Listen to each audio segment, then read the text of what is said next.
Episode 84. The tide is high and so are the rivers. Better bring your umbrella. Greetings and welcome into the Pawtuxet General. I am your host, Jess. It looks like some weather is coming to our little town this weekend. As of right now, the professionals are still not sure if we'll get the full effect from Lee or just some big surf. But I did think that now might be a good time to talk about hurricanes in Rhode Island. We'll talk about hurricanes in the area throughout the years, give personal observations from the events, and dire tales. This week, we make a vegetarian chopped liver with green beans. Such a yummy spread. To get ready for the weather talk, how about a hurricane cocktail? Just what the weather forecaster ordered. But first, I must thank our Patreon subscribers. These calm, cool, and collected folks are the sandbags, gallons of water, charged flashlights, gassed-up generators, extra tarps, and case of wine that are the weather preparation for the Pawtuxet General, without whom we would be out to sea. So thank you. And if you would like to be one of these foresighted folks with ad-free content, simply follow the link in the show notes or look for our page on patreon.com. A small donation will make all the difference. So thank you. But until then, let's start with vegetarian chopped liver. This week, I had to find a new green bean recipe, and well, I failed. However, I did find an old green bean recipe. Now, as far as I knew, you can make green bean casserole, green bean amandine, 3-bean salad, or simply raw with dip. I saw a salad online that looked tasty, but I wanted to do right by you all, give you something interesting. I was at a loss until at dinner I mentioned the problem to my mother-in-law. She didn't hesitate. Green bean vegetarian chopped liver. She said the dish was passed down in the family for serving on holidays, and for this recipe, you will need 6 tablespoons grapeseed oil, 2 large onions, coarsely chopped, 1½ cups cooked peas, 1 cup coarsely chopped cooked green beans, 1 teaspoon salt, 1/2 teaspoon freshly ground black pepper, 3 large hard-boiled eggs, and 30 walnut halves. Warm the oil in a large heavy skillet over a medium-high heat. Add the onions and sauté until soft and translucent, about 5 to 7 minutes. Reduce the heat and continue to fry, stirring occasionally until the onions are golden and begin to caramelize, about 8 to 10 minutes more. Add the peas and the green beans and fry until tender and season with salt and pepper. Then, put the vegetables into the food processor, add the eggs and nuts, and process until smooth. Taste the puree and add a little oil if it's dry and/or additional salt and pepper to taste. Then transfer the mixture into an airtight container and chill several hours or overnight before serving. And there you go. Serve it with rye bread, lettuce leaves, crackers, or crudité. Give it a try. I know you'll enjoy. CaptainMorgan.com has this to say about the hurricane, and they ought to know. The hurricane cocktail deserves its name, tracing its roots back to the 1940s New Orleans, where it first was served in a speakeasy that, legend has it, could only be entered if you uttered the words, "Storm's brewin'."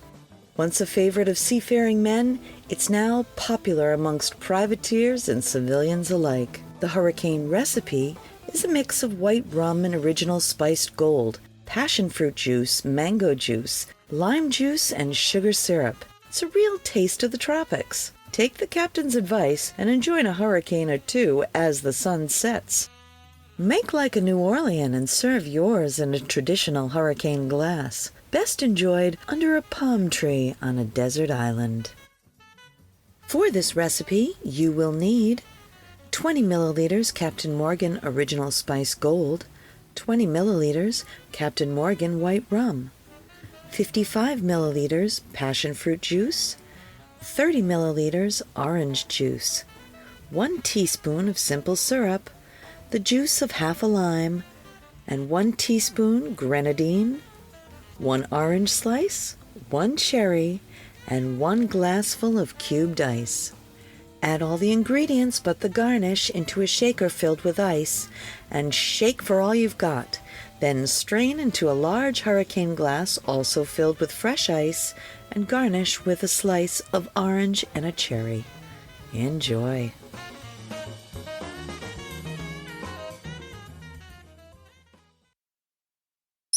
I want to tell you about my friend Mike and his electromagnetic pinball museum and restoration arcade. It's an all-inclusive place to relax and share anything related to modern pinball, EM pinball, and arcade games. A group of pinball and arcade fans with an addiction to games of all kinds and Lego too. $10 gets you free play on pinball and arcade games all day. You can find them at 881 Main Street, Pawtucket, Rhode Island, or online at www.electromagneticpinballmuseum.com. We have a lot to say about hurricanes today. Our earliest recorded local hurricane was quite a big story. The hurricane of 1635 is told to us by the New England Historical Society. The Great Colonial Hurricane, possibly the strongest storm in New England's history, struck on August 25, 1635. The Reverend Richard Mather and Anthony Thatcher had the misfortune of being on board ships that day. Mather, father to Increase Mather and grandfather to Cotton Mather, had been suspended by the Church of England for failing to conform to church expectations in conducting services, particularly in his dress. With his prospects limited in Britain, Mather decided he had better opportunities in the New World. He set out on his journey to Boston with his wife, father-in-law, and 4 children in June 1635. They were among 100 passengers on the James, one of 5 ships carrying Puritans from the Great Migration. 3 smaller ships on the journey crossed quickly and landed safely. The James, at 220 tons, and the Angel Gabriel, at 240 tons, were slower and crossed together for most of the trip. During early July, they parted company, with the James moving somewhat faster. Both arrived in the teeth of the hurricane, however. Both ships had to wait out the storm off the coast. The Angel Gabriel was able to send most of its passengers ashore at Pemaquid in Maine, and they slept as guests of the villagers already living there while their ship rested at anchor in the harbor. By morning, the storm tore the Angel Gabriel from its anchor and reduced it to rubble. The several crew and passengers who stayed on board were lost, and the remaining passengers were left to recover what they could of their belongings from the surf. Further south down the coast, the James had its own problems. The captain tried to find a safe harbor in the Isle of Shoals, but lost all of its anchors in the efforts, and none of its cables were strong enough to withstand the storm. On board, the passengers feared the worst as the wind and 20-foot storm surge began pushing the ship steadily towards the rocks, waiting and watching as the ship edged nearer to the calamity. The crew finally rejoiced when storm moved northeast. The hurricane winds reversed and began pushing the ship away from the islands. Now, however, the ship faced the danger of crashing onto the rocks on land, and with the careful deployment of a storm sail, the crew managed to direct the vessel to Hampton Harbor, where it finally found refuge. The James limped into Boston, its sails in tatters. Mathers described the passengers' feelings in his diary.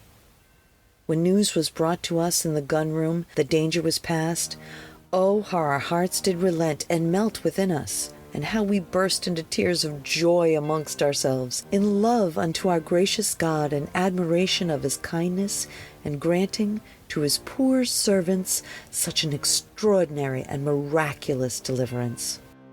The news was not so good even farther to the south. Anthony Thatcher and his cousin Avery had packed up their families and one family friend, 19 in all, and boarded a small ship, the Watch and Wait. They left for a journey that would take them from Ipswich, Mass., out around Cape Ann and into Marblehead, where the families planned to relocate. Together with 4 sailors, The hurricane caught the two families on board their vessel off Gloucester, Mass. The sailors made what seemed a sensible decision to try and ride out the rough weather at anchor. But in the winds of the hurricane, it was a fatal choice, as no anchor would hold. The wind and waves tossed the ship until it came crashing upon the rocks of an island offshore. The rolling sea smashed apart the small boat.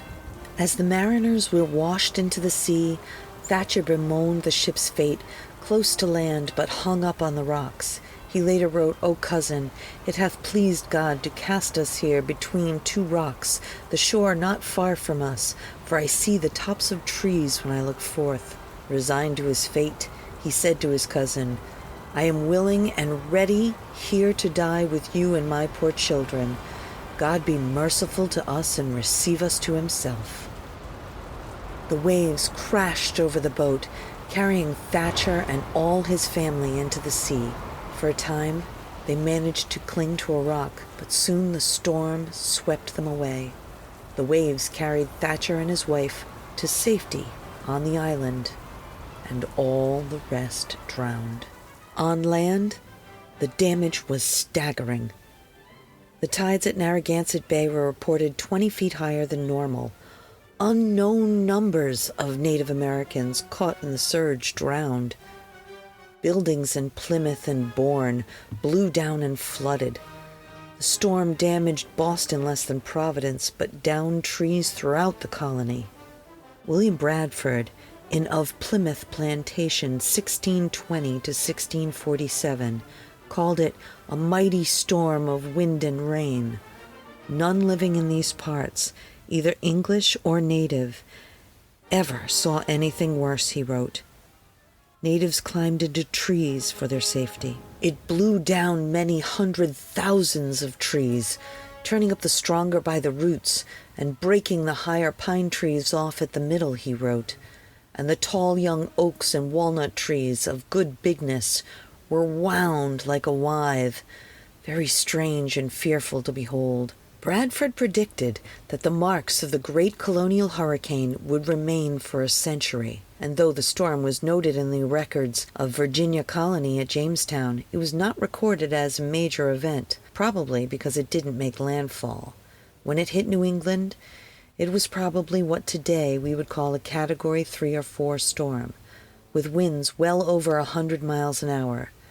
Meteorologists reckon it was the strongest storm to hit north of North Carolina. Diarists noted as late as 1685 that they could still see damage from the storm. Thatcher Island in Rockport, Mass., granted by the General Court to Anthony Thacker after the storm, still bears his name. It's now home to twin lighthouses. Thatcher ultimately settled in Yarmouth, Mass., where he is buried near a monument named after him.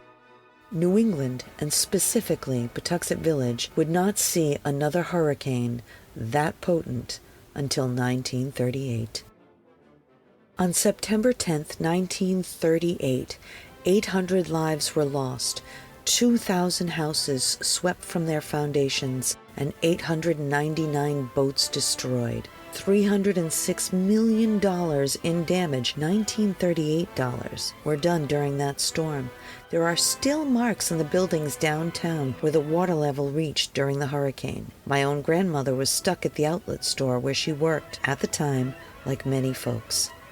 Luckily, she made it home, but that was a dim memory by 1954, when Carol came to call.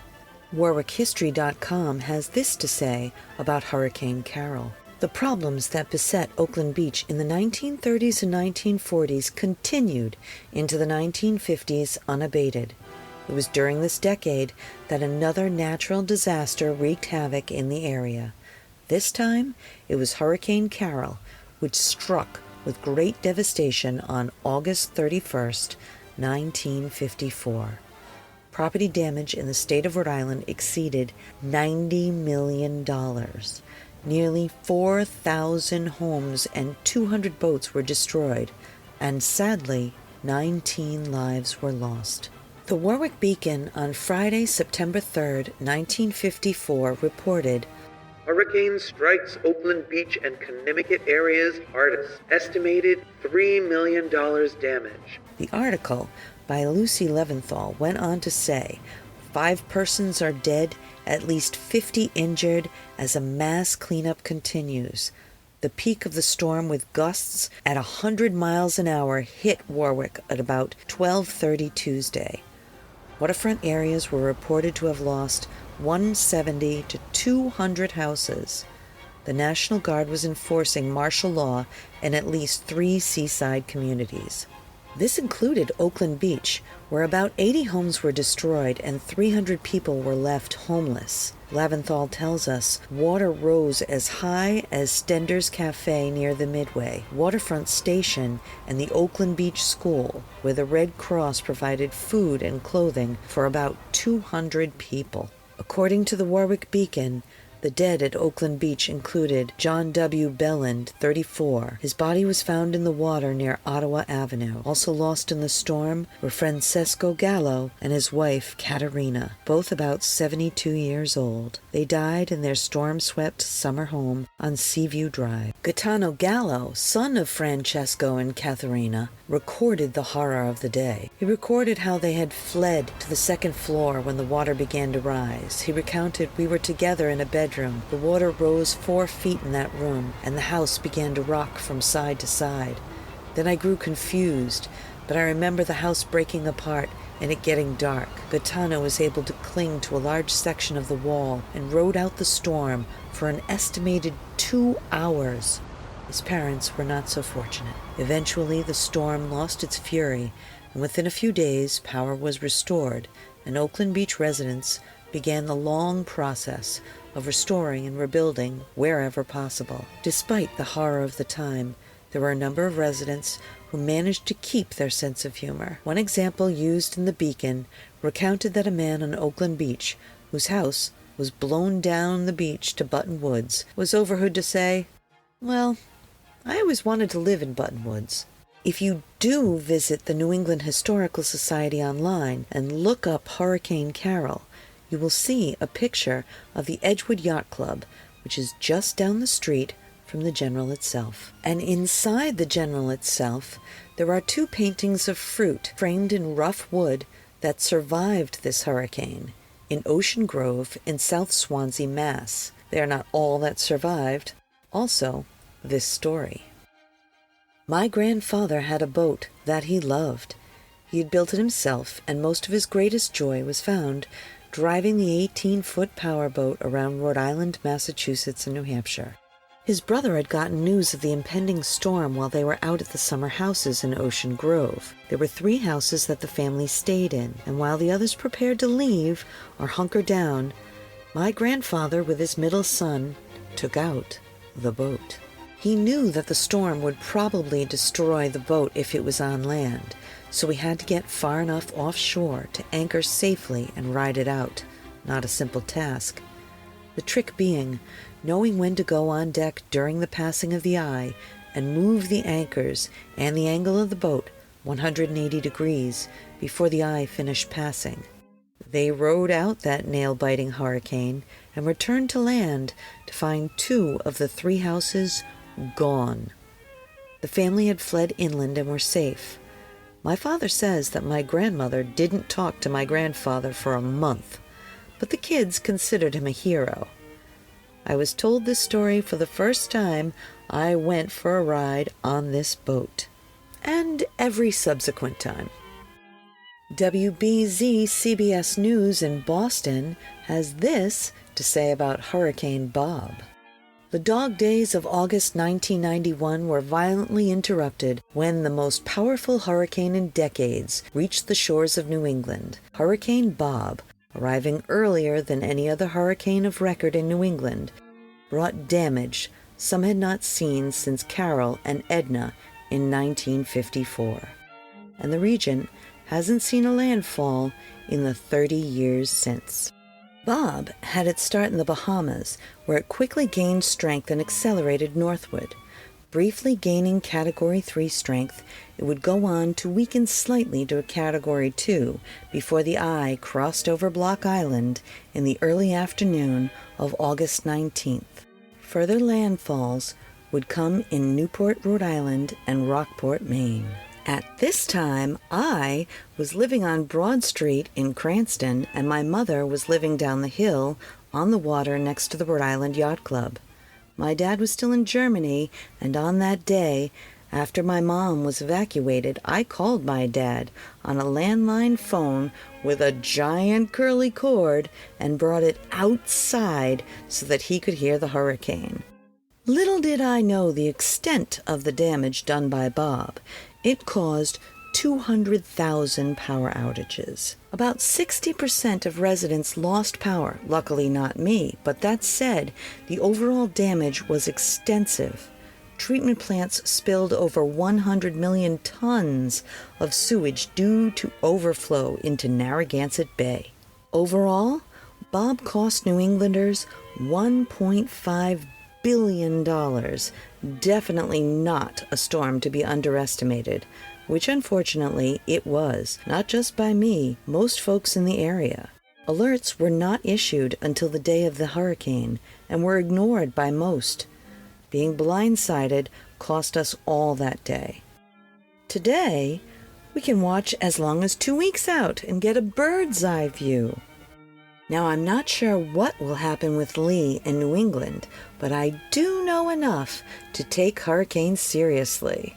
I will not be out in a boat like my brave and oh-so-lucky grandfather. I will also take notes to report back to you.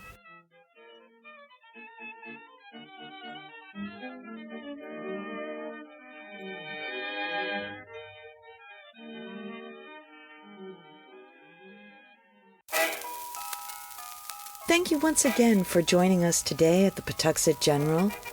If you would like to reach out with a comment, idea, local ghost story, or order for the pop-up general store, our email is jess@pawtuxetgeneral.com. We can't wait to hear from you, and we'll get right back to you. But until then, I'll meet you right back here next time at the Pawtuxet General.